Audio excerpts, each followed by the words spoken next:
Assalomu alaykum barchaga Clash of Clans muxlislari. Biz ikkinchi klandan boshladik natijalarni. Undan oldin eslatib o'taman, haftaning dushanba kuni registratsiya jarayonini boshlab qo'yish kerak. 4x bonus 3 kun davomida 3 kun 19 soat mana ko'rib turibsiz. Hozirda Hammer Jam mavsumi ko'rib turganingizdek 6 kun muddat qolyapti. 6 kun 19 soat. 50% skidkalardan to'liq foydalanish kerak, stenalarni bosish kerak.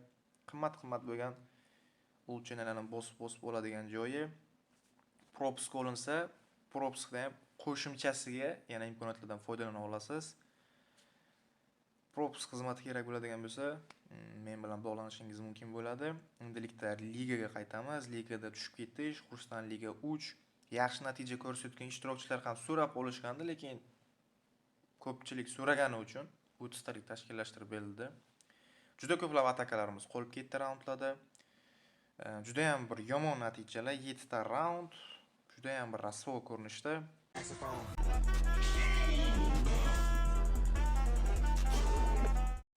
Atakalar yetarlicha kuchli emas. Kimlardir so'kinib turib, hattoki qo'shilgan joyda ham turib chiqib ketdi klandan. Bilmadim nimaga bunday bo'ldi. Ko'pchilik so'rab kelishdi qatnashamiz deb, lekin natijalar yaxshi bo'lmadi. Masalan, bu yerda ham yaxshi akkauntimni qoldirgan holatda kurashda davom etdik.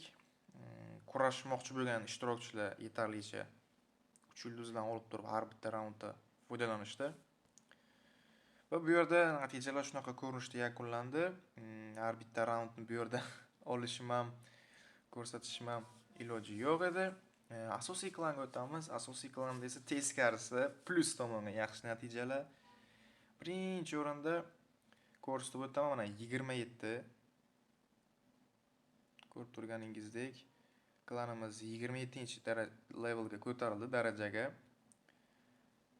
Ligaga to'xtaladigan bo'lsak, bu yerda ham liga darajasida ko'tarilish bo'ldi, plus Liga Master 1 ga qaytdik. Umumiy 8 talik klan natijalari mana shu ko'rinishda yakunlandi. Va bitta mag'lubiyatimiz bu.